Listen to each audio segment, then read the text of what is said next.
Hi everyone, welcome to this channel. In today's video, I'm going to tell you and show you how you can enable post approval in your Facebook group.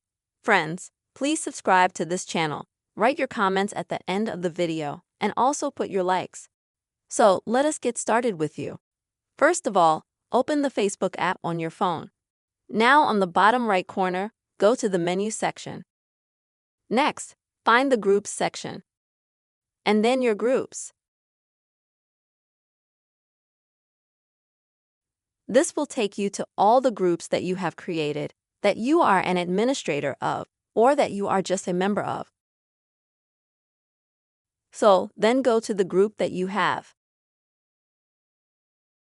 Next is Management.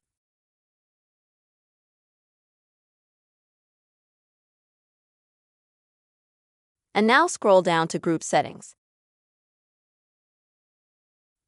Now scroll down a little bit more in the settings. And here you'll find the Publish Approval section. Click on that.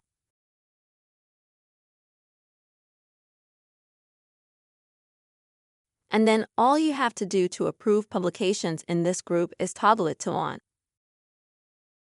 And then save the changes. And that's it. So in this simple way, you'll be able to enable publication approval on your Facebook group before those publications are published. I hope this video was helpful for you. Please don't forget to write your comments, put your likes, and also subscribe to our channel. See you all again.